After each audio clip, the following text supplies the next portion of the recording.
नमस्कार दोस्तों, मैं कुलदीप सिंह स्वागत करता हूं हमारे अपने चैनल धुरंधर क्लासेस यूट्यूब चैनल पर। हम चर्चा कर रहे थे मैथमेटिक्स पेडालॉजी के ऊपर। हमने पहले 2 क्लासों में चर्चा कर ली थी। मैथ के कितने जो पॉजिटिव टेक वर्ड है वो भी मैंने पहले वाली क्लासों में आपको बता दिए थे, और नेगेटिव जो टेक वर्ड है वो भी मैंने पहले वाली क्लासों में बता दिए थे। उससे आगे हम आज की क्लास में पढ़ते हैं। तो चलो शुरू करते हैं बिना देरी किए। आज के सवाल है, गणित में त्रुटियों की एक महत्वपूर्ण भूमिका है। यह कथन है, यह कथन राइट है या फिर गलत है, यह हमें बताना है। यदि किसी स्टूडेंट्स ने अभी तक टैग वर्ड को यदि याद नहीं किया है तो वो टैग वर्ड याद कर ले, क्योंकि टैग वर्ड आपको एग्जाम में खूब सारी हेल्प करेंगे।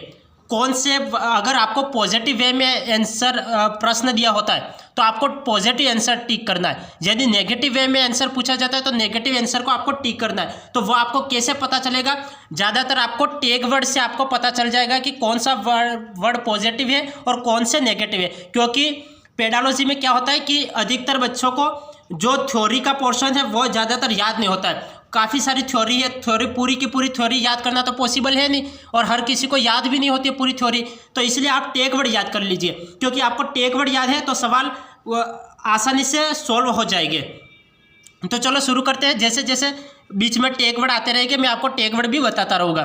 तो गणित में त्रुटियों की एक महत्वपूर्ण भूमिका है, यह कथन है। यह कथन राइट है या फिर गलत है? गलत, क्योंकि गणित में त्रुटियों का कोई स्थान नहीं है। क्या ये उत्तर राइट होगा क्या?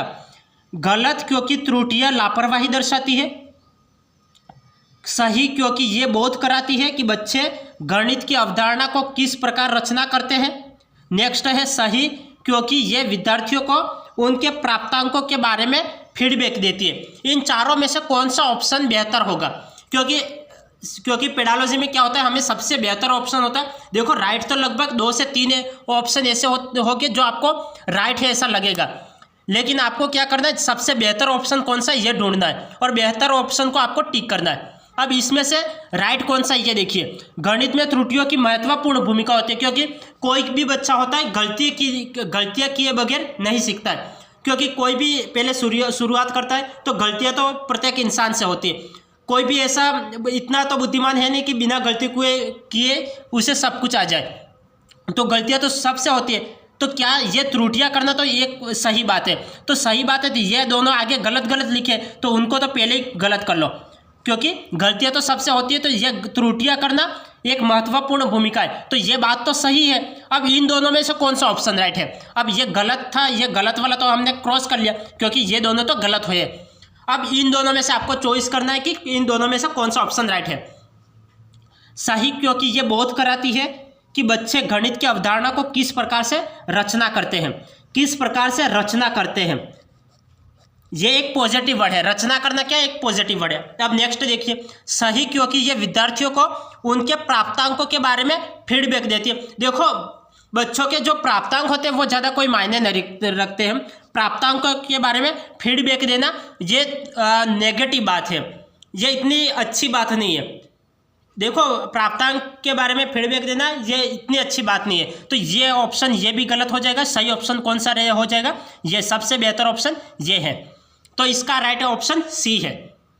तो समझ में आ गया होगा क्या था प्रश्न। गणित में त्रुटियों की एक महत्वपूर्ण भूमिका यह कथन है, तो यह सही है। क्यों? क्योंकि ये बोध कराती है कि बच्चे गणित की अवधारणा की किस प्रकार रचना करते हैं।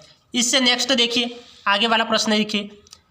दो या उसमें अधिक दो विमाओं वाली वस्तुओं के मापों क्षेत्रफलों की तुलना करने के लिए निम्नलिखित में से कौन सा एक सर्वाधिक उपयुक्त है? कौन सा सर्वाधिक उपयुक्त है? अप्रमाणित इकाइयों का प्रयोग, क्या यह सबसे ज़्यादा उपयुक्त है?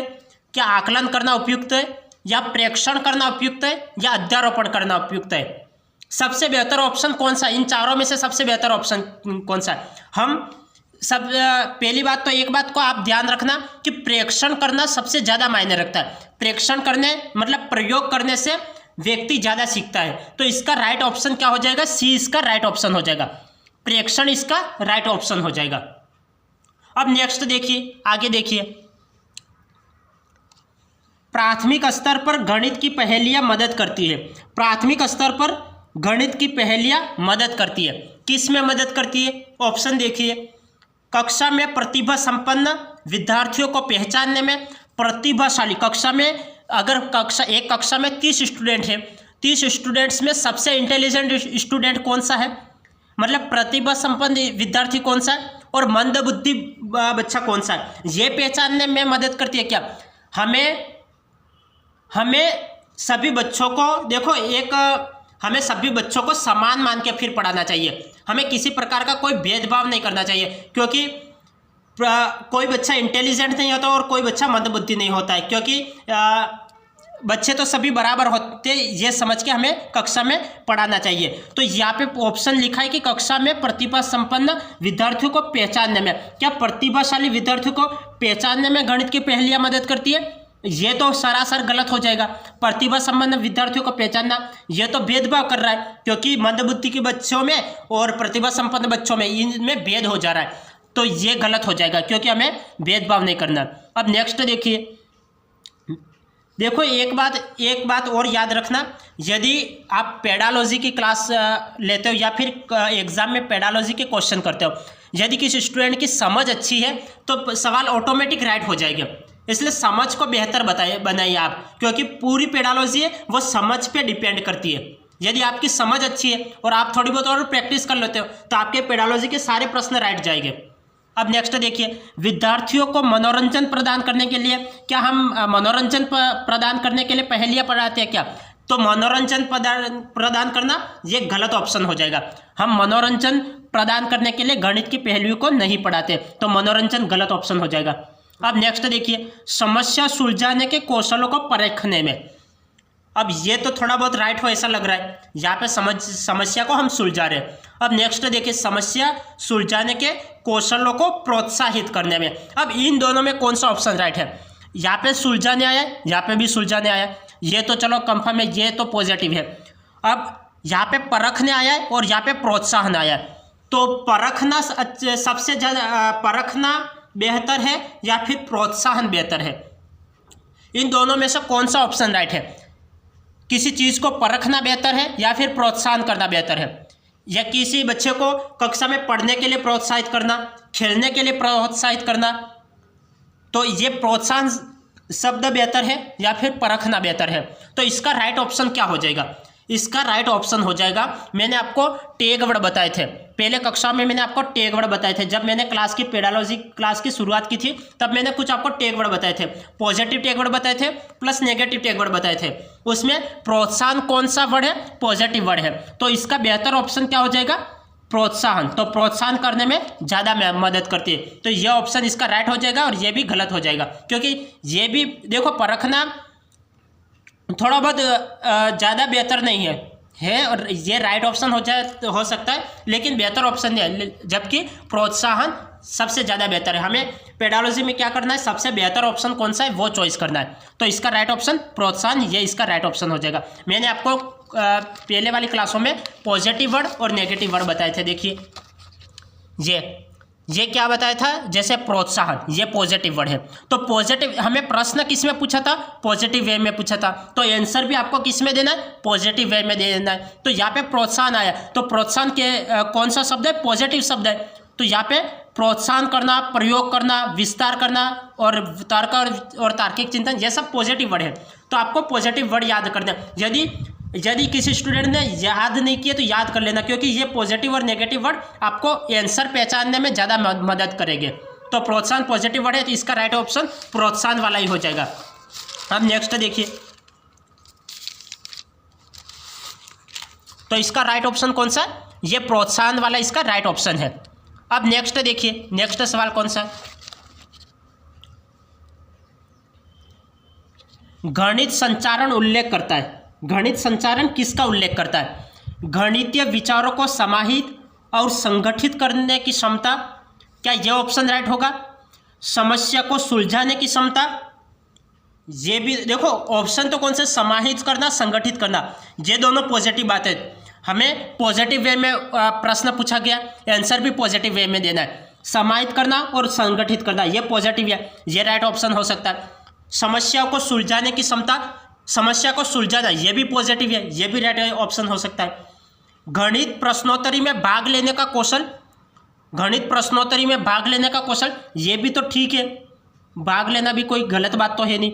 गणित के कक्षा कक्ष में बोलने की क्षमता, चलो ये भी ठीक है। अब चारों के चारों ऑप्शन राइट है, यहाँ पे एक भी गलत ऑप्शन तो दे नहीं रखा है, चारों के चारों ऑप्शन राइट है, लेकिन हमें बेहतर ढूंढना है। इसमें सबसे बेहतर ऑप्शन कौन सा है? क्या ए ऑप्शन बेहतर है, बी ऑप्शन बेहतर है, सी बेहतर है या फिर डी बेहतर है? राइट तो चारों के चारों राइट ऑप्शन है। अब इसमें हम कौन सा ऑप्शन टिक करें? अब इसमें एक बात ध्यान रखना, जो सबसे लंबा ऑप्शन होगा या सबसे बड़ा ऑप्शन होगा वही सबसे राइट ऑप्शन होगा। सबसे बड़ा ऑप्शन कौन सा है? गणितीय विचारों को समाहित और संगठित करने की क्षमता, ये बड़ा ऑप्शन है। ये बड़ा बोलो या फिर लंबा बोलो, ये लंबा ऑप्शन है। ये छोटा गणितीय, ये समस्याओं को सुलझाना, यहाँ पे सुलझाना एक बात कही जा रही है, यहाँ पे एक बात कही जा रही है, ओनली फॉर समस्या को सुलझाने की बात कही जा रही है। गणितीय प्रश्नोत्तरी में भाग लेने का कौशल, यहाँ पे प्रश्नोत्तरी में भाग लेने की बात की जा रही है, यहाँ पे भी एक बात कही जा रही है। यहाँ पे गणित के कक्षा कक्ष में बोलने की क्षमता, यहाँ पे बोलने की बात कही जा रही है, यहाँ पे भी एक बात कही जा रही है। लेकिन यहाँ पे ऑप्शन ए देखिए, गणितीय विचारों को समाहित करना, समाहित करना पहली बात, और दूसरी बात संगठित करना। तो इसमें दो बातें कही जा रही है, समाहित भी करनी है प्लस संगठित भी करनी है। तो इसका बेहतर ऑप्शन कौन सा हो जाएगा? ये इसका राइट ऑप्शन हो जाएगा, ये इसका राइट ऑप्शन हो जाएगा। क्योंकि देखो ऑप्शन तो चारों के चार राइट है, क्योंकि ये दोनों चारों के चार ऑप्शन राइट है, लेकिन हमें क्या करना है? सबसे बेहतर ऑप्शन कौन सा ये ढूंढ के उसे टिक करना है। क्योंकि पेडालॉजी में यही होता है, नेगेटिव वे में प्रश्न पूछा जाता है तो चारों के चारों ऑप्शन कई नेगेटिव दे दिए जाते हैं। इसमें आपको बेहतर ऑप्शन कौन सा ये टिक करना पड़ता है। और पॉजिटिव वे में आंसर प्रश्न दिया होता है तो चारों के चारों ऑप्शन पॉजिटिव दिए होते हैं। इसमें से आपको बेहतर ऑप्शन कौन सा है ये आपको चॉइस करना होता है। अब यहाँ पे देखिए, यहाँ पे तो ये सुलझाना भी पॉजिटिव है, भाग लेना भी पॉजिटिव है, कक्षा कक्ष में बोलने की क्षमता ये भी तो एक कौशल है, ये भी कोई गलत बात थोड़ी है, बोलना कोई गलत बात थोड़ी है, भाग लेना भी गलत बात थोड़ी है, और सुलझाना ये भी तो राइट है। अब ये चारों के चारों तो राइट है, लेकिन हमें क्या करना है? सबसे बेहतर कौन सा है? यहाँ पे एक बात पर फोकस किया जा रहा है, यहाँ पे भी एक बात पर फोकस किया जा रहा है, यहाँ पर भी एक बात पर फोकस किया जा रहा है। लेकिन ऑप्शन ए देखिए, ऑप्शन ए है, इसमें दो बातों पर फोकस किया जा रहा है। गणितीय विचारों को तो एक तो समाहित करना और दूसरी बात है संगठित करना। तो दो बातें कही जा रही है, दो बातें एक साथ कही जा रही है, तो बेहतर ऑप्शन तो यही होगा। एक तरीका ये है। दूसरा तरीका क्या? सबसे लंबा ऑप्शन होगा वही सबसे राइट ऑप्शन होगा। सबसे लंबा ऑप्शन यही है तो यही इसका राइट आंसर है। अब नेक्स्ट देखिए, नेक्स्ट क्या है? राष्ट्रीय पाठ्यचर्या रूपरेखा एनसीएफ वर्ष 2005 के अनुसार प्राथमिक विद्यालयों में गणित पढ़ाने का मुख्य उद्देश्य निम्नलिखित में से कौन सा नहीं है? अब यहाँ पे नेगेटिव वे में प्रश्न पूछा हुआ है, नेगेटिव वे में प्रश्न पूछा हुआ है। यहाँ पे क्या नहीं दे रखा है, नहीं दे रखा है। आप इस बात का विशेष ध्यान रखना। कई स्टूडेंट क्या करते हैं, प्रश्न तो पूरा पढ़ लेते हैं, लेकिन यहाँ पे नहीं, इस पे आप ध्यान नहीं देते हो, तो इसकी वजह से प्रश्न गलत हो जाता है। तो यहाँ पे नहीं दे रखा है तो इस पर विशेष ध्यान देना। यदि नहीं है तो नेगेटिव वे में आंसर पूछा हुआ है, तो प्रश्न नेगेटिव वे में पूछा हुआ है तो आंसर भी नेगेटिव वे में देना पड़ेगा। अब यहाँ पे देखिए, एक बार वापस पढ़िए और फिर हम ऑप्शन देखते हैं।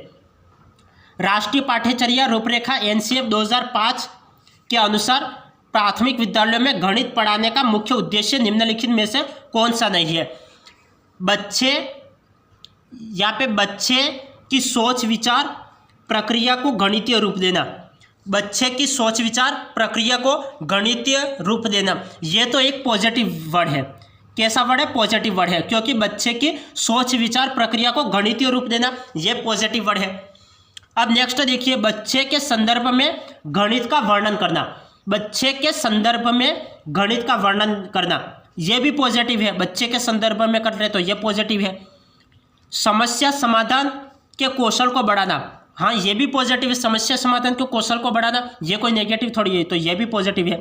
यदि नहीं होता तो ये तीनों इसके आंसर आ जाते हैं। अब यहाँ पे तीनों पॉजिटिव है तो आंखें बंद करके इसको राइट कर लो, क्योंकि हमें नेगेटिव वे में पूछा हुआ है तो नेगेटिव यही इसका आंसर है।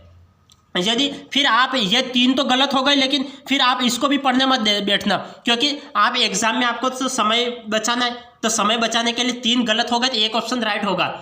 तो ये इसका राइट ही ऑप्शन है। अब चलो पढ़ के भी देख लेते हैं। गणित के उच्चतर पढ़ाई की तैयारी करना, उच्चतर पढ़ाई की तैयारी करना, मैंने आपको टैग वर्ड में क्या बताया था? टैग वर्ड में बताया था कि यदि उच्चतर पढ़ाई आ जाए, कहीं आ जाए, उच्चतर पढ़ाई करना आ जाए, केवल आ जाए, याद करना आ जाए, कंठस्थ करना आ जाए, तो ये सभी वर्ड क्या होते हैं? नेगेटिव वर्ड होते हैं। तो उच्चतर पढ़ाई करना, क्या हम बच्चों को उच्चतर पढ़ाई के लिए तैयार करवाते हैं क्या? क्या उच्चतर पढ़ाई करने के लिए हम बच्चों को पढ़ाते हैं क्या? नहीं, हम ऐसा नहीं है। बच्चा अच्छे से जीवन यापन कर पाए तो इसीलिए हम बच्चों को पढ़ाते। तो उच्चतर पढ़ाई करवाने के लिए हम नहीं पढ़ाते। तो ये गलत ऑप्शन हो जाएगा। यदि पूछा होता कौन सा है, मतलब निम्नलिखित में से कौन सा है, यदि पॉजिटिव वे में पूछा होता तो ये तीनों इसके राइट ऑप्शन होते हैं। लेकिन हमें किस में पूछा हुआ है? नेगेटिव वे में पूछा हुआ है। यहाँ पे नहीं दिया हुआ है, तो नहीं दिया हुआ है तो ये इसका राइट ऑप्शन है, डी इसका राइट ऑप्शन है। अब उच्चतर पढ़ाई करना, देखो जहाँ पे बच्चे की सोच विचार प्रक्रिया को गणितीय रूप देना, ये तो गणितीय रूप दे रहा है, ये तो पॉजिटिव है। बच्चे के संदर्भ में गणित का वर्णन करना, बच्चे के संदर्भ में गणित का वर्णन कर रहे हैं तो बच्चे को अच्छे से समझ में आ जाएगा, तो ये भी पॉजिटिव वर्ड है। समस्या समाधान के कौशल को बढ़ाना, तो ये भी पॉजिटिव वर्ड है। गणित के उच्चतर पढ़ाई की तैयारी करवाना, तो ये क्या हो गया? ये नेगेटिव वर्ड हो गया, ये नेगेटिव हो गया। हमें किस में प्रश्न पूछा था? नेगेटिव में पूछा था। आंसर किस में देना है? नेगेटिव में ही देना है। तो नेगेटिव ऑप्शन कौन सा है? डी इसका नेगेटिव ऑप्शन है, तो इसका डी इसका आंसर हो जाएगा। अब आप डायरेक्ट ये भी देख सकते थे, क्या देख सकते थे? चारों ऑप्शन को नहीं पढ़ो और डायरेक्ट टैग वर्ड से करो, ऐसा भी तो आप कर सकते हो। टैग वर्ड से करो, देखो यहाँ पे नहीं दे रखा है, इसमें से यहाँ पे सोच विचार करना पॉजिटिव है, संदर्भ में व्याख्या करना ये भी पॉजिटिव है, और कौशल को बढ़ाना ये भी पॉजिटिव है। उच्चतर पढ़ाई ये नेगेटिव वर्ड है। चलो देखते हैं नेगेटिव वर्ड कौन कौन से, ये देख लेते हैं। देखो 2 मिनट में आपको बताता हूँ,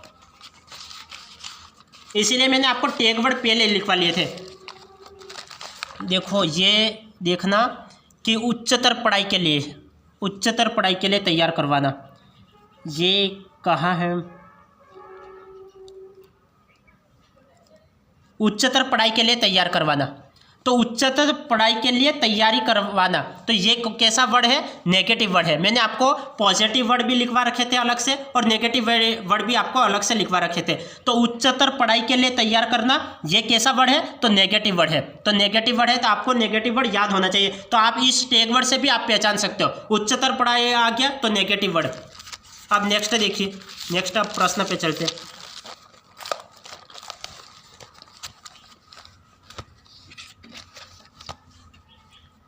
आगे देखिए, प्राथमिक स्तर पर गणित की पाठ्यपुस्तकों की सबसे अधिक महत्वपूर्ण विशेषता निम्नलिखित में से कौन सी है? प्राथमिक स्तर पर, यहाँ पे प्राथमिक की बात कही जा रही है। प्राथमिक स्तर पर गणित की पाठ्यपुस्तकों की सबसे अधिक महत्वपूर्ण विशेषता निम्नलिखित में से कौन सी है? संकल्पनाओं का उच्चतर कक्षाओं में संबंध जोड़ा जाना चाहिए। ये तो उच्चतर कक्षा आ गया, मैंने अभी अभी आपको बताया था नेगेटिव वर्ड, ये तो नेगेटिव उच्चतर कक्षा आ गया, तो नेगेटिव डायरेक्ट टिक कर लो। जटिल से सरल रूप में प्रदर्शित करना, जटिल से सरल रूप में प्रदर्शित करना। देखो हम हमेशा सरल से जटिल की ओर जाते हैं, ना कि जटिल से सरल की ओर। देखो यहाँ पे कितनी सटीकता दे रखी है। यहाँ पे यदि सरल आगे लिखा होता तो ये ऑप्शन राइट हो जाता, लेकिन यहाँ पे क्या दे रखा है? जटिलता से सरल की ओर, जटिल से सरल की ओर दिया जा रहा है। लेकिन हम कैसे पढ़ते हैं बच्चों को? प्राथमिक स्तर में पहले सरल जो प्रश्नावली है उसको पहले पढ़ाते हैं, फिर कठिन की ओर, मतलब पहले सरल से कठिन की ओर जाते हैं। लेकिन यहाँ पे ऑप्शन क्या है? जटिल से सरल, मतलब कठिन से सरल की ओर। तो ये गलत हो गया, ये भी नेगेटिव हो गया। क्यों? क्योंकि यदि यहाँ पे जटिल की जगह सरल लिखा होता तो ये ऑप्शन राइट हो जाता, और सरल की जगह जटिल लिखा होता तो सरल आगे आ जाता और जटिल पीछे आ जाता, तो ये ऑप्शन राइट हो जाता। लेकिन यहाँ पे उल्टा दे रखा है, यहाँ पे जटिलता पहले लिख लिया और सरलता बाद में लिख लिया, इसलिए ये नेगेटिव हो गया। अब यहाँ पे देखिए, संकल्पनाओं को पूर्णतया श्रेणीबद्धता में प्रस्तुत किया जाना चाहिए।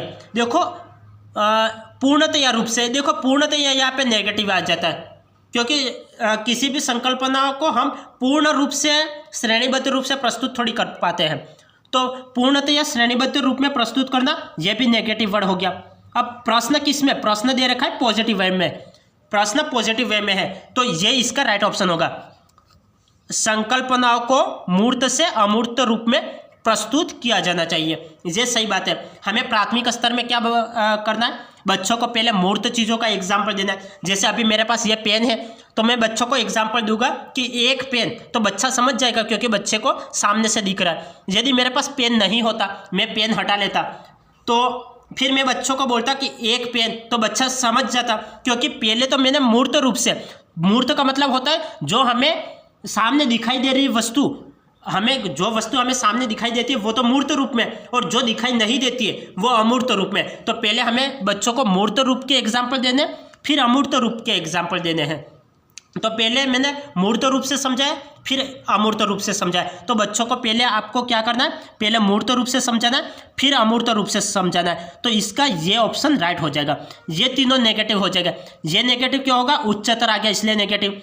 यहाँ पे सरल से जटिल होता है, ना कि जटिल से सरल, तो यहाँ पे जटिल से सरल दे रखा है तो ये नेगेटिव हो गया। पूर्ण रूप से श्रेणीबद्ध थोड़ी किया जाता है, संकल्पनाओं को पूर्ण रूप से श्रेणीबद्ध नहीं किया जाता है, तो यह भी नेगेटिव हो गया।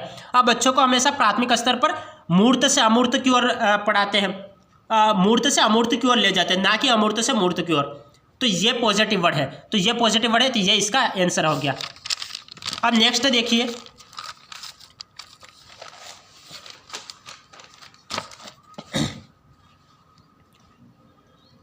निम्नलिखित में से कौन सा कथन सही है।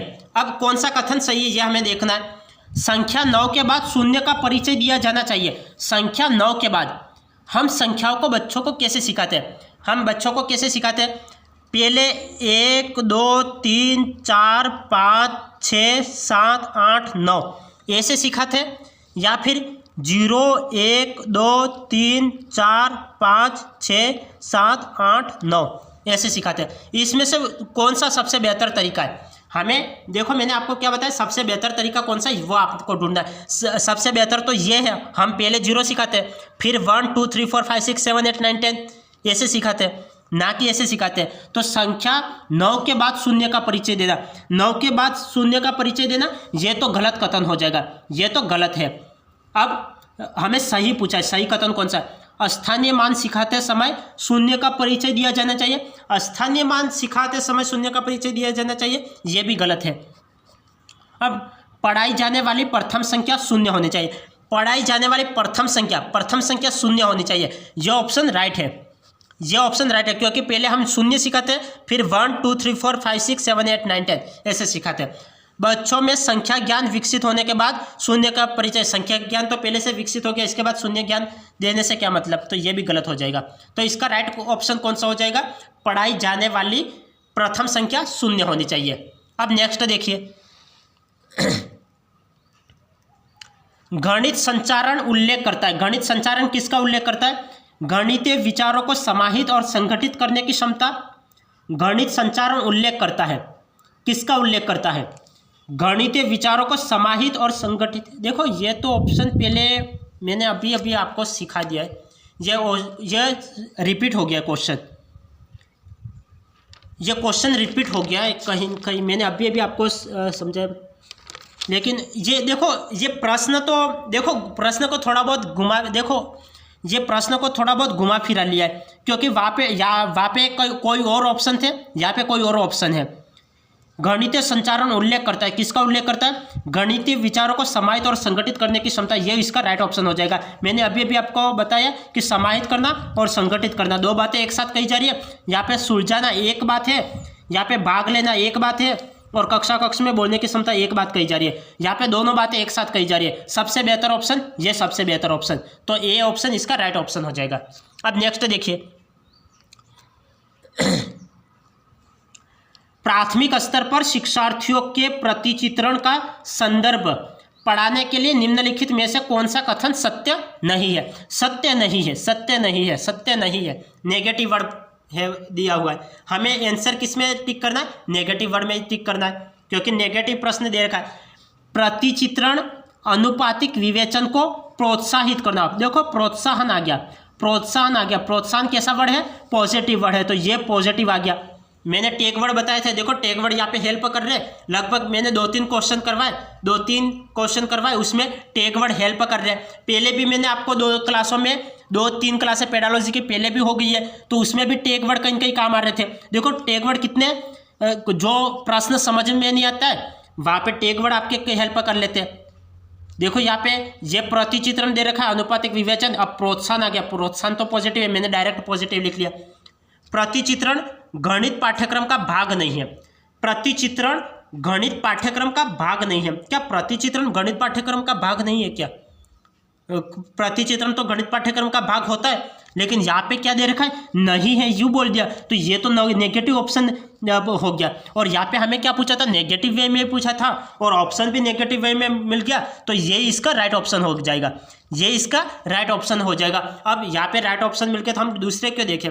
अब चलो दूसरे आपको एग्जाम में तो नहीं देखने, लेकिन यहाँ पे तो देख लो। चलो, प्रतिचित्रण का गणित के कई विषयों से समाकलन किया जा सकता है। हाँ, ये तो सही बात है, गणित का कई विषयों में समाकलन किया जा सकता है। जैसे गणित है वो भौतिक विज्ञान में भी काम आती है, रसायन विज्ञान में भी काम आती है, तो हर जगह गणित का उपयोग किया जा रहा है, तो ये तो पॉजिटिव वर्ड है। प्रतिचित्रण स्थानिक चिंतन को बढ़ाता है, ये भी सही बात है, प्रतिचित्रण है वो स्थानिक चिंतन को बढ़ाता है। अब नेगेटिव कौन सा हो गया, हमें प्रश्न किस में दे रखा था, देखो एक बार वापस देखो, प्राथमिक स्तर पर शिक्षार्थियों के प्रतिचित्रण का संदर्भ पढ़ाने के लिए निम्नलिखित में से कौन सा कथन सत्य नहीं है। गलत प्रश्न हमें चॉइस करना था। अब सत्य नहीं है, कौन सा सही सत्य नहीं है, प्रतिचित्रण गणित पाठ्यक्रम का भाग नहीं है। प्रतिचित्रण तो गणित पाठ्यक्रम का भाग तो है, लेकिन यहाँ पे क्या दे रखा है, नहीं है, तो नहीं है कौन सा, तो ये नेगेटिव हो गया, तो ये इसका राइट ऑप्शन हो गया। अब नेक्स्ट देखिए,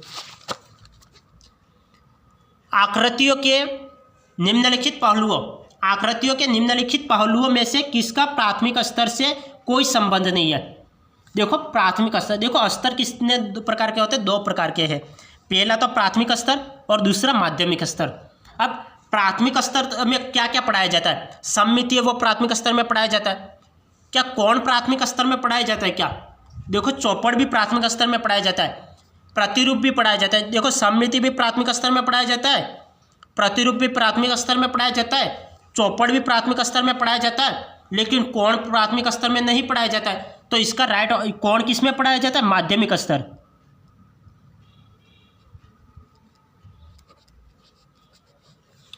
कोण किस में पढ़ाया जाता है, माध्यमिक स्तर में पढ़ाया जाता है। देखो किस में पढ़ाया जाता है, ये तो प्राथमिक स्तर में ये पॉजिटिव हो गया, ये पॉजिटिव हो गया, ये पॉजिटिव हो गया। कोण कौन सा हो गया, नेगेटिव। क्यों, कोण को हमेशा माध्यमिक स्तर में पढ़ाते हैं, ना कि प्राथमिक स्तर में। यहाँ पे प्रश्न क्या पूछ रहा है वो ध्यानपूर्वक पढ़ना।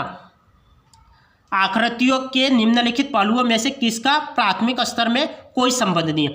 कोण का प्राथमिक स्तर में कोई संबंध नहीं है, क्योंकि कोण माध्यमिक स्तर में पढ़ाया जाता है, इसलिए कोण का प्राथमिक स्तर में कोई संबंध नहीं है। सममिति को प्राथमिक स्तर में पढ़ाते हैं, चौपड़ को भी प्राथमिक स्तर में पढ़ाते हैं, और प्रतिरूप को भी प्राथमिक स्तर में पढ़ाते हैं, लेकिन कोण को तो हम माध्यमिक स्तर में पढ़ाते हैं। कोण तो 6ठी क्लास से शुरू होते हैं। क्या हम 1 से 5 तक कोण पढ़ाते हैं क्या, नहीं।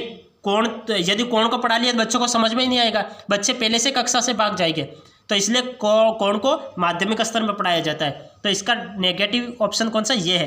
प्रश्न किसमें थे, नेगेटिव वे में पूछा था, नेगेटिव वे में आंसर देना है, तो ये इसका राइट ऑप्शन हो जाएगा, ये इसका राइट ऑप्शन हो जाएगा। ये गलत हो जाएगा, ये गलत, ये गलत, क्यों, क्योंकि ये तो पॉजिटिव है। अब नेक्स्ट देखिए, कोई छात्र 5050 को 550 लिखता है। अब 5050 को लिखा कैसे जाता है, देखो हम भी लिखते के देखते हैं हमें लिखने आता है या नहीं। 5050 को ऐसे इस टाइप से लिखते हैं, 5050 को इस टाइप से लिखते हैं। अब यहाँ पे कोई छात्र है वो 5050 को 550 लिखता है, तो अब क्या हो गया, इससे गलती क्या हुई, इससे गलती हो गई, स्थानीय मान की अवधारणा स्पष्ट नहीं है। ये सही बात है, क्योंकि पॉजिटिव वे में प्रश्न दिया हुआ है और स्थानीय मान की अवधारणा स्पष्ट नहीं है, तो ये इसका राइट ऑप्शन हो जाएगा, क्योंकि उसमें स्थानीय मान की समझ नहीं है अभी। अब देखिए, संख्याओं का ज्ञान नहीं है, यदि संख्याओं का ज्ञान नहीं होता तो 550 भी नहीं लिख पाता, यदि संख्याओं का ज्ञान नहीं है तो 550 भी नहीं लिख पाता, ये गलत हो गया। अब गणित का ज्ञान नहीं है, गणित का ज्ञान नहीं होता तो 550 लिखता थोड़ी है, ये भी गलत है।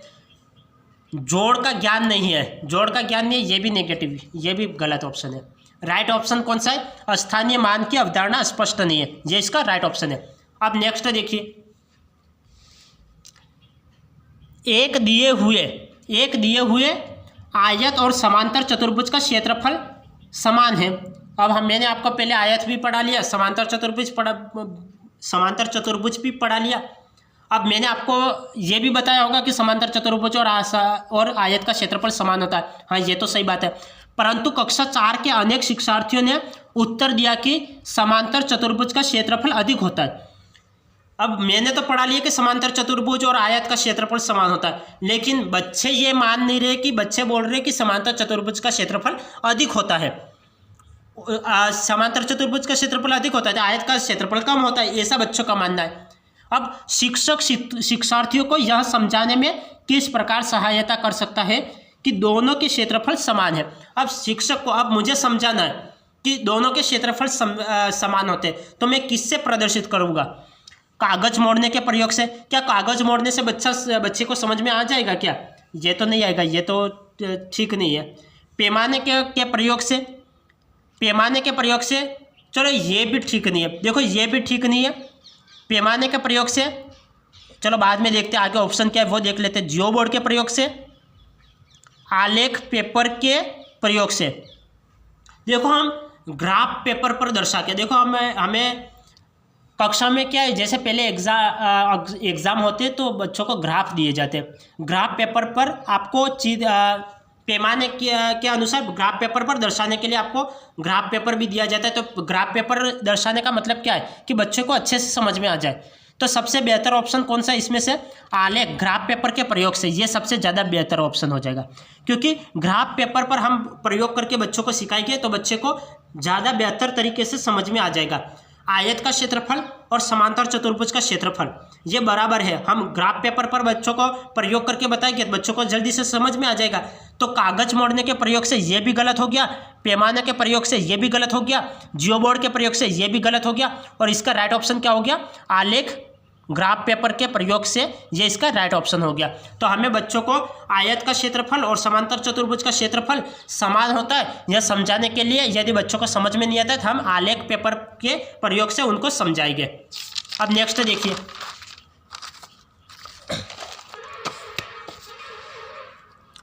राष्ट्रीय पाठ्यचर्या की रूपरेखा एनसीएफ 2005 के अनुसार प्राथमिक स्तर पर गणित शिक्षण का उद्देश्य निम्नलिखित में से कौन सा नहीं है? कौन सा नहीं है? अब नहीं वाले ज़्यादातर प्रश्न एग्जाम जैसे होती है, देखो शिक्षा शास्त्र वो तो सभी में काम आती है। यदि आप सीटेट का एग्ज़ाम दो या फिर आप रीट का एग्ज़ाम दो, हर किसी टीचिंग के क्षेत्र में शिक्षा शास्त्र तो आती है। तो आपको क्या है कि पॉजिटिव वे में आंसर पूछा जा रहा है या फिर नेगेटिव वे में आंसर को पूछा जा रहा है, प्रश्न पूछा जा रहा है, वो विशेष ध्यान रखना है। अब यहाँ पे नहीं वाले प्रश्न भी ज़्यादातर पूछे जाते हैं एग्जाम में, सीटेट में और भी ये नहीं वाले ऑप्शन ज़्यादा दिए रहते और रीड में भी हालांकि दिए होते। चलो देखो लो, राष्ट्रीय पाठ्यचर्या की रूपरेखा एनसीएफ 2005 के अनुसार प्राथमिक स्तर पर गणित शिक्षण का उद्देश्य निम्नलिखित में से कौन सा नहीं है? कौन सा नहीं है? गणित में उच्चतर और अमूर्त पढ़ाई की तैयारी करना। देखो अमूर्त है ये तो पॉजिटिव वर्ड है, लेकिन उच्चतर क्या हो गया? नेगेटिव हो गया, इसलिए पूरा ऑप्शन क्या हो गया? नेगेटिव हो गया। अब ये देखिए, माइनस प्लस मिलकर क्या बनता है? माइनस बनता है, तो ऑप्शन कौन सा हो गया? नेगेटिव हो गया। ये समझ में आ गया? प्रश्न क्या दे रखा था? प्रश्न नेगेटिव वे में पूछा है और हमें ऑप्शन कौन सा ढूंढना है? हमें ऑप्शन भी नेगेटिव वे में ढूंढना है। और यहाँ पे दे रखा था कि राष्ट्रीय पाठ्यचर्या की रूपरेखा एनसीएफ 2005 के अनुसार प्राथमिक स्तर पर गणित शिक्षण का उद्देश्य निम्नलिखित में से कौन सा नहीं है? हमें नहीं वाला चुनना था। नेगेटिव वे में पूछा हुआ है, नेगेटिव आंसर होगा, ये इसका राइट ऑप्शन हो जाएगा। दूसरे की पढ़ने की आवश्यकता नहीं है, यदि दूसरे पढ़ोगे तो समय बर्बाद होगा। अब यहाँ पे आंसर मिल गया, लेकिन हम तो सभी के सभी पढ़ेंगे। देखो यहाँ पे क्या दे रखा था? गणित में उच्चतर और अमूर्त पढ़ाई की तैयारी करना। देखो अमूर्त तो कैसा शब्द है? पॉजिटिव शब्द है। अमूर्त पढ़ाई के लिए तैयारी करवाना ये तो पॉजिटिव शब्द है, लेकिन उच्चतर आ गया यहाँ पे। यदि उच्चतर नहीं होता तो यह पूरा ऑप्शन पॉजिटिव हो जाता, लेकिन यहाँ पे उच्चतर आ गया तो उच्चतर तो नेगेटिव शब्द है। मैंने टैग वर्ड बताया था। देखो मैं टैग वर्ड आपको एक बार और बता लेता हूँ। मैंने टैग वर्ड आपको पहले बता रखे थे। आपको क्या बताया था? अमूर्त। अमूर्त यहाँ पे देखिए,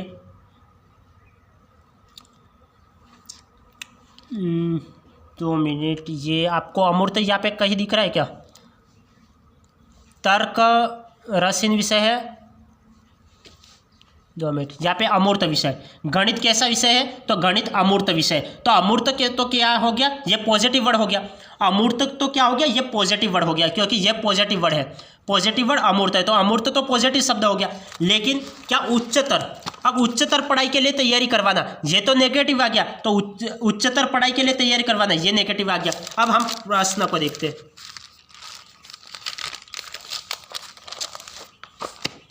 अब यहाँ पे क्या आ गया?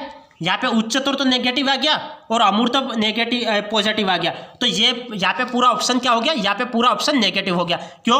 क्योंकि आप ये भी देख सकते हो, नेगेटिव का मतलब माइनस और पॉजिटिव का मतलब प्लस, माइनस प्लस मिलकर माइनस बनता है। तो ये माइनस वाला ऑप्शन तो ये नेगेटिव है, तो ये नेगेटिव ऑप्शन है।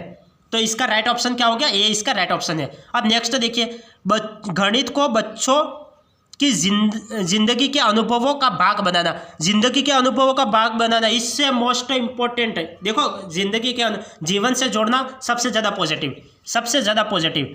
समस्या समाधान और समस्या प्रस्तुत करने के कौशल को प्रोत्साहित करना, प्रोत्साहित करना पॉजिटिव, प्रोत्साहित करना पॉजिटिव। तर्क संगत विचारों को प्रोत्साहित करना, प्रोत्साहित करना पॉजिटिव। ये पॉजिटिव, ये पॉजिटिव, ये पॉजिटिव, तो नेगेटिव तो यही है। तो ये इसका राइट आंसर है।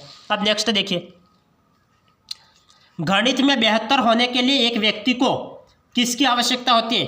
गणना में प्रवीण होने के लिए। क्या हमें गणना में गणित में बेहतर होने के लिए बच्चा गणना में प्रवीण हो, ये क्या ज़रूरी है क्या? हम कक्षा में जाके पढ़ते हैं तभी तो प्रवीण होते हैं, तभी तो सीखते हैं। पहले से प्रवीण, पहले से कोई सीखा हुआ थोड़ी होता है। तो ये तो सरासर गलत हो जाएगा, ये तो सरासर गलत हो जाएगा।